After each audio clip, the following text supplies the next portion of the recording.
All right, for this video, I wanted to go over a very common question I get, which is, what is the interaction between the child tax credits, the earned income tax credits, and your unemployment or welfare benefits, right?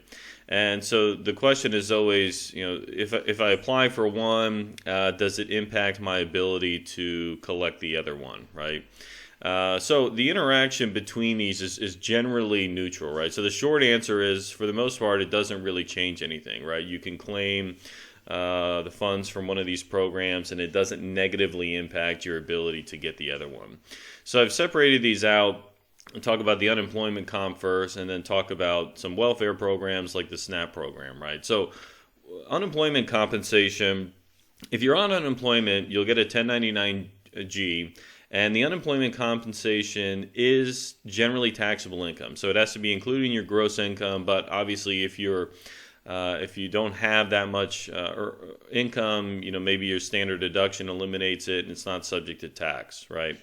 Now, what's important about the unemployment comp is, even though it's included in gross income and it's taxable, it's not included in your earned income. So when you compute your child tax credit or your earned income tax credit, even though these funds are going to be taxable to you, the unemployment comp, you can't use it as part of your earned income computation, right? Earned income is just your self-employed earnings or your W-2 wages, right? But so although you can't use it to qualify for it, it is still important to factor in, because it does increase your AGI, right? So when we talk about phase outs for this child tax credit or earned income tax credit, remember, if you have what the IRS would consider to be too much money, so if you're earning too much, then that child tax credit, the earned income tax credit, they start to phase out, right? So it can reduce your ability to collect those. But just being on unemployment alone doesn't, in and of itself, negatively impact your ability to collect the CTC or EITC. And then the reverse is true as well, right? So if you claim these credits, does it reduce your unemployment benefits? No, right? Because when you apply for unemployment with your state, your unemployment payout is generally just a factor of what you earned before at your previous job, right? The CTC and EITC amounts don't really come into play there. So now, what about the welfare programs, such as like the SNAP program, right? These types of benefits, when we do your tax return, we're not including the fair value of your SNAP benefits, right? So it's not included in earned income, it's not taxable income. And so for that reason, if you're on SNAP benefits, none of those amounts are going to impact your child tax credit or your earned income tax credit, right? Because it's not considered earned income, it's not considered unearned income, so it's just not taxable whatsoever.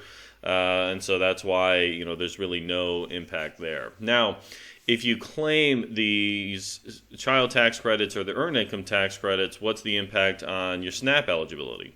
Well, if we look at the regulations, so 7 CFR 273.9, there's a specific carve-out in there that says, look, if you get federal or state tax credits, income tax refunds, those are not included in your gross income. So they are specifically excluded from your gross income when you're applying for these benefits, right? So you don't have to, in other words, it doesn't remove your eligibility because your income is, arguably too high.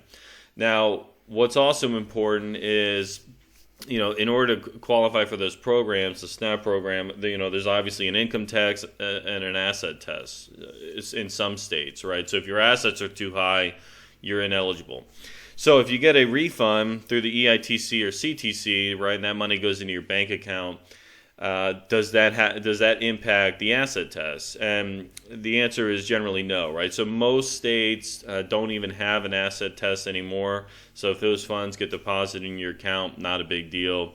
And other states that do have a limit on assets, they do have carve-outs that say, look, if you got one of these federal tax credits through one of those programs, as long as you spend the money within a certain period of time, right, on food, supplies, shelter, those kind of things, then it's not included, right? And the money's been spent anyway. So, I hope that was helpful. Just a quick recap of these kind of issues. If you have any questions, obviously feel free to leave me a comment below. Happy to answer any questions I can. And of course, I look forward to seeing you again on the next video. Thank you.